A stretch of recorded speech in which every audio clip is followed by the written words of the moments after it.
accepted ways, going over this free response problem, there are two accepted ways you could do A. Let's start with your answer. What did you get for A? -2 to 0, inclusive or no? Okay. What's one way to do this? A ratio test. So doing basically like you do every other interval of convergence, which is totally understandable in the way most people would do that. You would need to do a good job of communicating. You don't need to write, I'm doing the ratio test, but you definitely need to show you know what's going on with the ratio test. Don't go too fast, all right? So something like that. You with me? How's that clean up? X plus 1 to the first times 1 absolute value, right? And that converges if less than 1. This here, one of these is a point, uses the ratio. Actually, I better look at this rubric here. Sorry about that. When did I put it away? Uses the ratio test. It gets the interval is part 1. And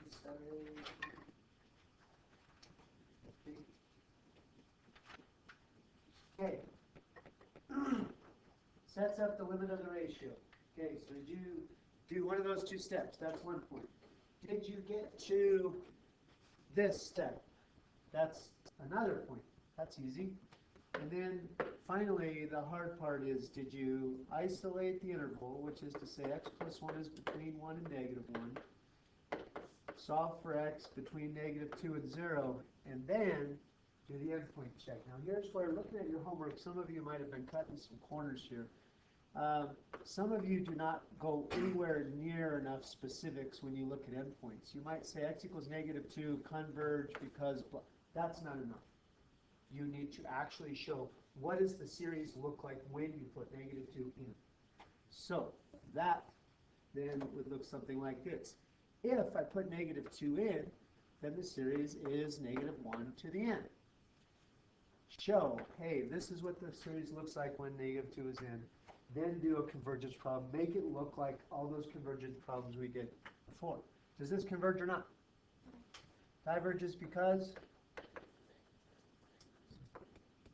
as n goes to infinity equals or does not equal 0. Which you'll agree the term still goes 0, it has no change.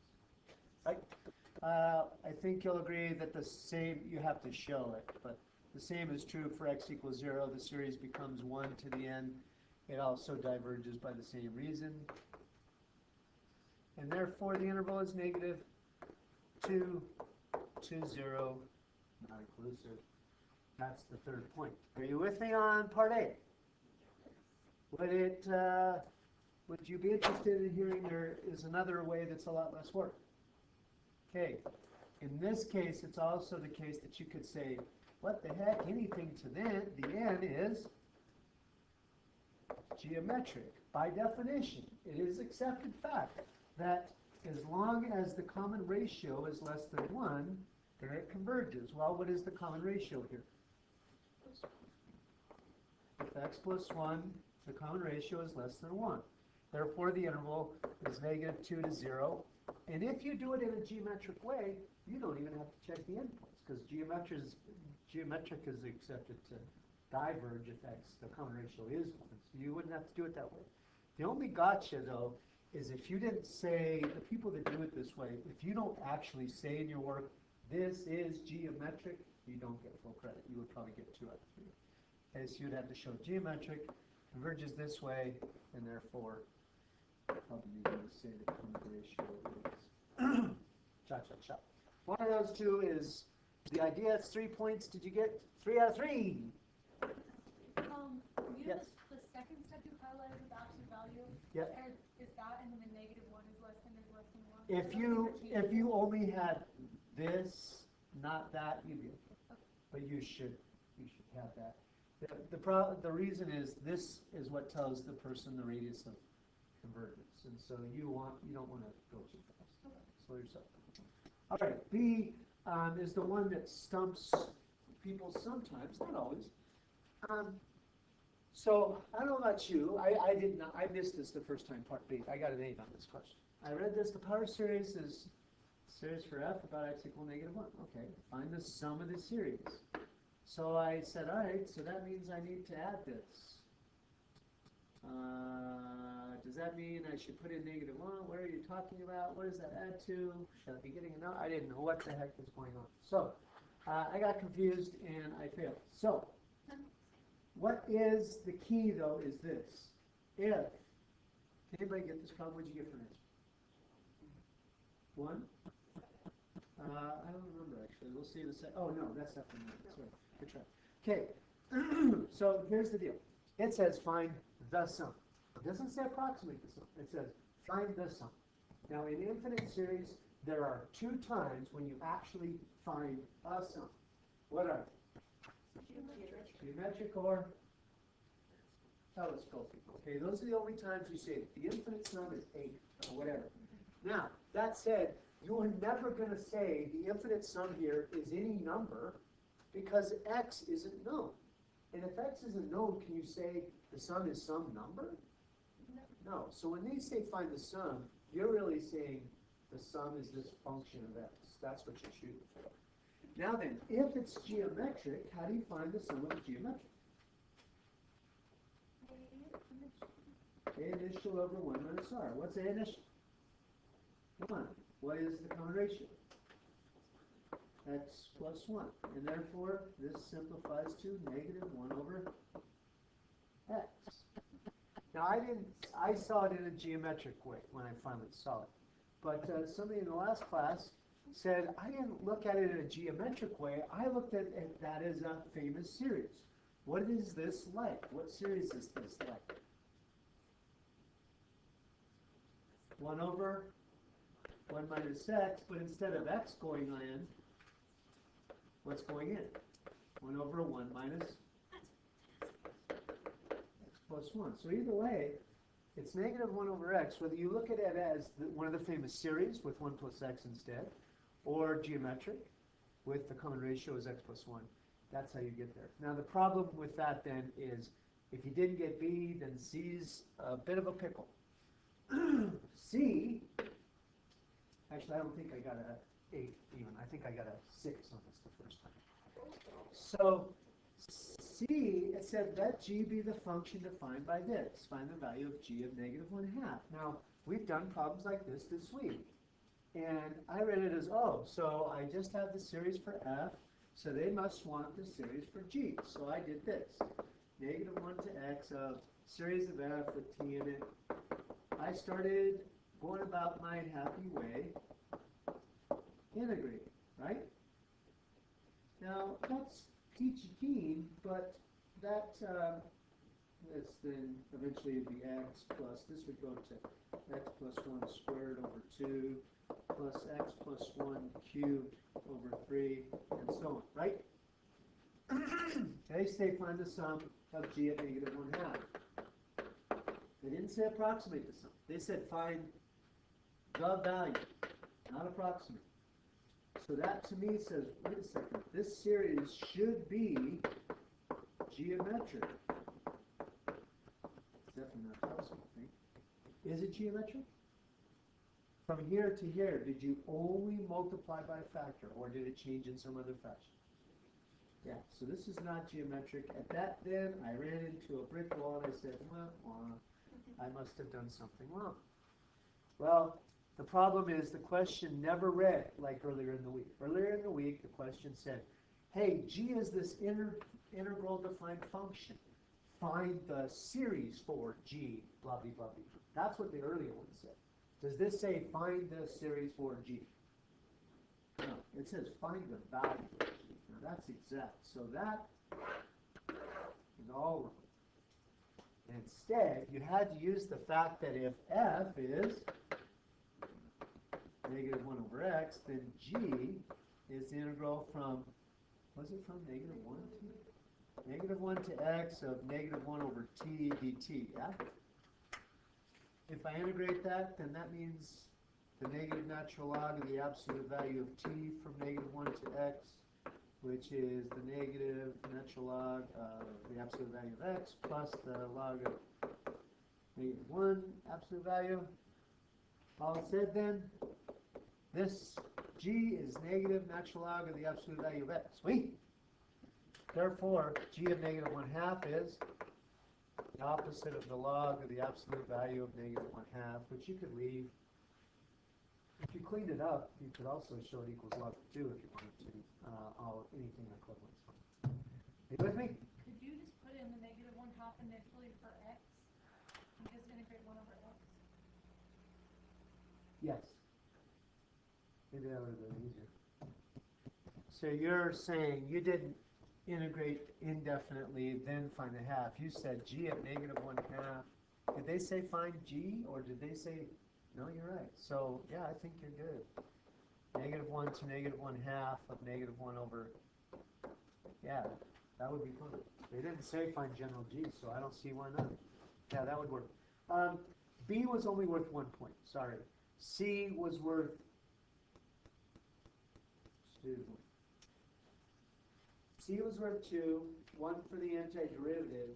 Now that's the antiderivative of negative 1 over x, not the antiderivative of some crazy series, and 1 for the actual value. So I took an over on that one because I was integrating the series. All right, the first time I did this. You with me? All right, then I hope you'll agree that D goes back to being a little more up our alley in that it's just a substitution into a known series, right? If you do, if you just, in place of every x in that series, put in x squared minus 1, then it becomes 1 plus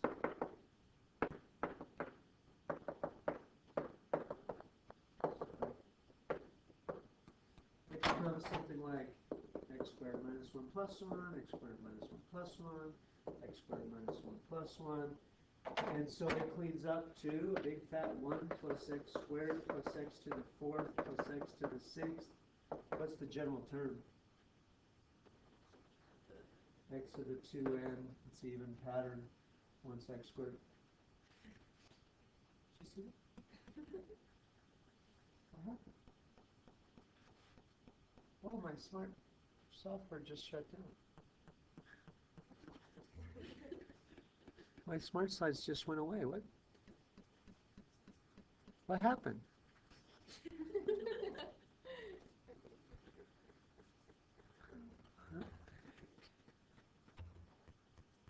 Oh, sorry. Is this right? My smart. Oh man, but I'm still recording. That's cool.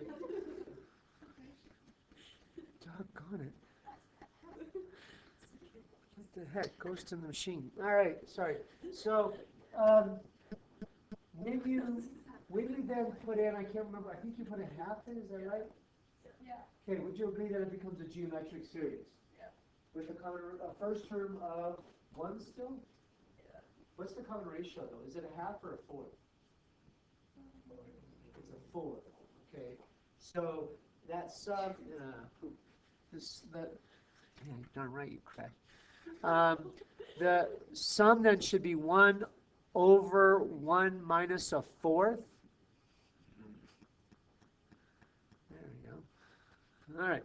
So, oh, this is from the last class. What? So, anyway, here's your answer. 4/3, right? That last one is worth 3 points. 1 for the first 3 terms of h, and this you did have to find generic h.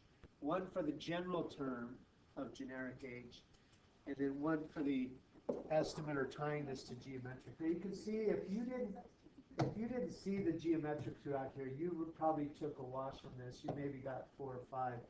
But the takeaway from this is if you see a question that says find the sum, think geometric. If it says approximate the sum, then okay, partial sums and error bound and all that stuff. But if it says the sum, telescoping is pretty rare. It's probably June. All right? Are you with me? Great. Okay. So then, let's do derivative applications, which is basically usually about 5 to 6 weeks in a normal class. Let's do that in 8 minutes. Here we go. A function is, actually before I forget, today the blue series review from Monday is due. The gold limit review from Tuesday is due. The green derivative technique from Wednesday is due. The what you got yesterday, which was also gold. Oh, I should have made Lewis gold. I think Lewis was supposed to be white. Sorry. Anyway, the derivative one from yesterday, that's due Monday or whenever you get back. Okay? The one you just picked up, the blue one, which is integration technique that we just did the AP problem on, this is due Tuesday. Okay? So if you're here Monday, it's due Tuesday. If you're not here Monday, it's due Tuesday. If you get hit by a bus this weekend, it's due Tuesday. If you get pregnant this weekend, it's due Tuesday. If you die this weekend, still due Tuesday. It's due Tuesday. Understood? Good. All right. Don't die, don't get pregnant, don't get hit by a bus. Okay. A function is increasing if what? F prime is positive. A function is decreasing if F prime is negative. I will give you this whole chocolate bunny if you can define critical numbers for me to your satisfaction. And actually, I say the whole chocolate bunny, but I just took off the top of the ear, so it's pretty much still there. Pretend like it's packaged. No, my satisfaction. Now that said, nobody's been able to define it to my satisfaction. Try it. Critical numbers are what? Like where F prime is 0 or? or then it changes not defined. Okay. Anything else? And F double prime did not. Now you're just kitchen sink. The answer is none. Okay. Oh, what? None exists. Oh, good try. You're almost there. Okay. The first part is the part that nobody remembers. It is. X is in the domain. It is really important where F prime is 0 or does not exist. Now, if you jump to that example a little below that, you'll see my point here. I give you this function f, and we're going to find the critical numbers. I would take a rewrite step myself before I took the derivative because I think it would be easier. So what is the derivative after rewriting it so I don't have to use the quotient? 1 minus 2 over x squared. I want to find where this is 0 undefined. If I get a common denominator, wouldn't it be x squared? And I'd get x squared minus 2 equals 0 or undefined over x squared, right? Are you with me? F prime is 0 if x is root 2 or better algebra, negative, right? Plus or minus root 2. F prime is undefined if x is 0. So how many critical numbers for this? 3. There are 2. Because if you look at the graph of this, what's at x? A big fat vertical asymptote. Can you have a critical point at a point that doesn't even exist? You cannot. That's why that domain is not some math teacher gotcha. It's kind of important so that you don't go ahead and say, oh, there's a critical number at 5, so some guy says, you idiot, 5 doesn't even exist. Okay? It's got to be something that exists. This is not a critical point at 0 because 0 is not on the graph to begin with. And it is only 2 critical numbers. Right? So, when you get a critical number, the true technique should be that you start with the domain before you do your calculus. You say, all right, first of all, I will not be saying 0 is an answer because it's not a point. Then I do my calculus. All right? F prime is 0. If f prime is 0, then the graph has, if f prime or the slope is 0, the graph has a horizontal tangent. Now, surely that's a good candidate for extrema, which is why critical numbers are critical, but it doesn't have to be extrema. It's a possibility. Also, possibilities are critical numbers come from D&E. What's one D&E case? Derivative doesn't exist because there's a sharp turn, okay? That could be a max. Do you agree? What else? Vertical, not asymptote, vertical tangent. Now that is interesting, and if you looked at it in a non-function way, like a circle, that is kind of an extrema in the horizontal sense, okay? Last but not least, a discontinuity. Now this is a complicated extrema / critical number problem. This, for example, this is a place that exists, it's in the domain, and the derivative doesn't exist at, and so that is a critical number. Whether it's a min or a max, that's a bit of a pickle. So that isn't a very common AP question. It's a crazy question that there's not a lot of argument about. When you think derivative with fraction, please think rise over run. And so vertical tangents happen when they're going up and down. So in terms of rise and run, is there rise? Yes, there is rise, but is there run? So vertical tangents happen when there's a zero in the denominator. Horizontal tangents, rise over run, happen when there is run, but no rise. So that's zero in the numerator, right? Okay, so if you have some kind of crazy x plus 7 over 2 minus y for a derivative, you would say, well, I know I have a horizontal tangent where, what?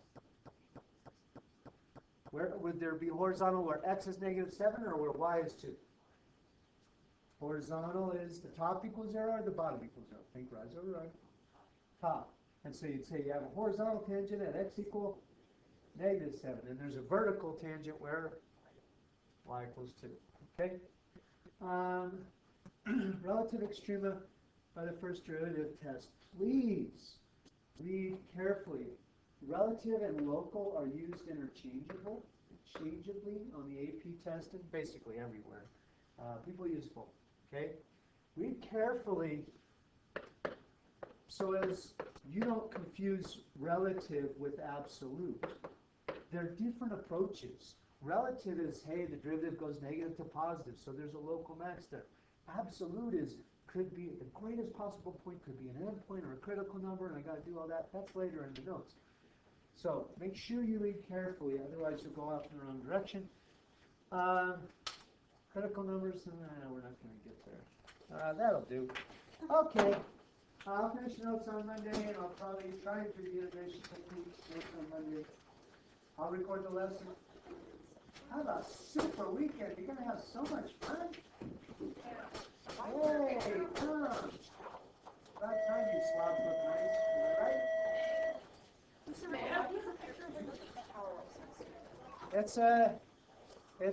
I made the slides on beach day. Sorry, it doesn't apply today. Never mind. If you want some taco buddy, help yourself. All right. Peace be unto you. Assalamu alaikum. See you later. Have a great day. Have a wonderful time this weekend. No, I'm not allowed. Absolutely not. So I don't get to see people all dressed. Isn't that exactly not cool? You can see what dressed up in theaters. What? What about all these people that I see this year? You're the worst. No, I understand. That's fine. I don't need to help you. All right. Have a great weekend.